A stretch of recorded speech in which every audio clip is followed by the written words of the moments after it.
علیکم ورحمۃ اللہ تعالی وبرکاتہ۔ بسم اللہ الرحمن الرحیم۔ نمبر 1، اسلامی تاریخ 29 ذی الحجہ۔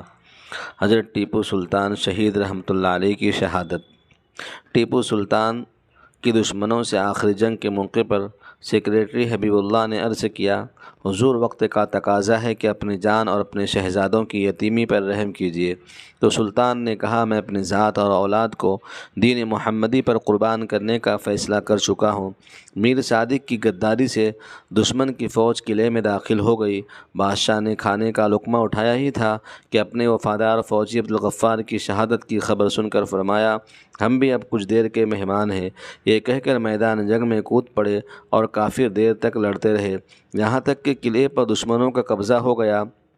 چنانچہ ان کے غدار خادم راجہ خان نے کہا، حضور اپنی جان کی حفاظت کے لیے اپنے آپ کو دشمن کے حوالے کر دو۔ تو جلال میں آ کر کہا، میرے نزدیک شیر کی ایک دن کی زندگی گیدڑ کی 100 سالہ زندگی سے بہتر ہے۔ جسم پر کئی گولی لگنے کے باوجود شام تک لڑتے رہے۔ ایک غدار کا سلطان کی طرف اشارہ کر کے دشمنوں کے افسر کو خبردار کرنا تھا کہ چاروں طرف سے گولیوں کی بارش ہونے لگی اور سینے پر گولی لگتے ہی زمین پر گر گئے۔ ایک سپاہی نے موقع غنیمت پا کر ان کی ہیروں سے جڑی تلواروں کو نکالنے کی کوشش کی تو ایسی نازک حالات میں بھی حملہ کر کے ایک سپاہی کو جہنم رسید کر دیا۔ پھر سر پر گولی لگنے کی وجہ سے 4 مئی سن 1799 ہجری کو جام شہادت نوش فرمائے۔ اگلے دن شاہی اعزاز کے ساتھ اپنے والد حیدر علی کے پہلو میں دفن کر دیے گئے۔ بدو اللہ کی قدرت۔ ہوا میں آواز۔ ہوا انسانوں کی زندگی کے لیے ضروری ہے، اس کے بغیر کوئی بھی جاندار چیز نہیں رہ سکتا۔ ہوا ہی کی مدد سے ہم ایک دوسرے کی آواز سنتے ہیں۔ چاند پر ہوا نہ ہونے کی وجہ سے آواز نہیں سنی جا سکتی۔ ہوا میں لہریں ہوتی ہیں، یہ آواز کی لہریں فضا میں پھیل کر کانوں کے پردے سے ٹکراتی ہے، جس سے کان کے پردے کی پتلی جھڑی تھرتھرانے لگتی ہے۔ وہ فوراً دماغ کو اس کی خبر دیتی ہے۔ ہوا ہی کی مدد سے آواز 5 سیکنڈ میں 1 میل کی رفتار سے دوڑتی ہے۔ جب ریڈیو اور وائرلیس کے ذریعے آواز کو ریڈیائی لہروں میں بدل دی جائے تو آواز سورج کی روشنی کی رفتار یعنی 1,86,000 میل فی سیکنڈ کے حساب سے دور دور تک پہنچ جاتی ہے۔ یہ سب اللہ کی قدرت کی ایک نشانی ہے۔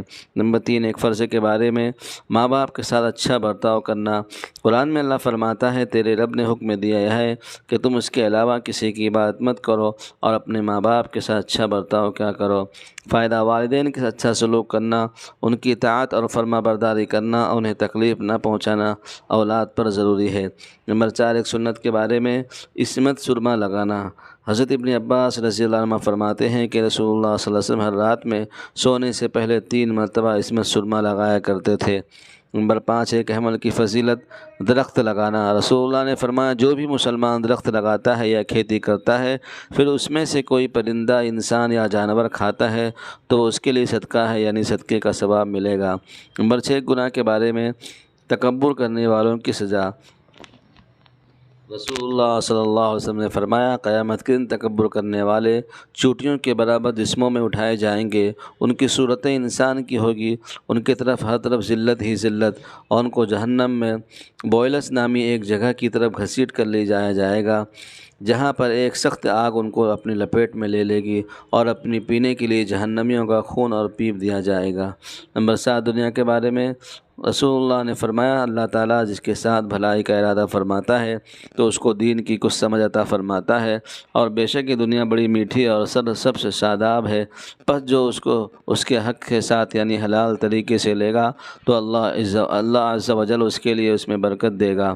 نمبر 8، آخرت کے بارے میں قرآن میں اللہ فرماتا ہے، جو لوگ ایمان لائے اور نیک اعمال کے پابند رہے تو ان کے لیے ایسے باغ ہوں گے جن کے نیچے نہریں جاری ہوں گی، یہ بہت بڑی کامیابی ہے۔ نمبر 9، طب نبوی سے علاج، بخار کا علاج۔ رسول اللہ نے فرمایا، جس سے بخار آ جائے وہ 3 دن غسل کے وقت یہ دعا پڑھے تو اسے شفا حاصل ہوگی، بسم اللہ اللہم اغتسلت رجاء شفائک و تصدیق نبیک محمد صلی اللہ علیہ وسلم۔ ترجمہ، اے اللہ میں نے تیرے نام سے غسل کیا شفا کی امید کرتے ہوئے اور تیرے نبی صلی اللہ علیہ وسلم کی تصدیق کرتے ہوئے۔ نمبر 10، قرآن کی نصیحت۔ قرآن میں اللہ فرماتا ہے شیطان کی پیروی نہ کرو، وہ تمہارا کھلا ہوا دشمن ہے۔ شیطان تو تم کو برائی اور بے حیائی کے کام کا حکم کرتا ہے، اللہ کی نسبت ایسی باتیں کہنے کا حکم کرتا ہے جس کا تمہیں علم نہیں۔ اللہ تعالی ہم سب کو ان باتوں پر عمل کرتے ہوئے آگے پھیلانے کی توفیق عطا فرمائے۔ وما علینا الا البلاغ المبین۔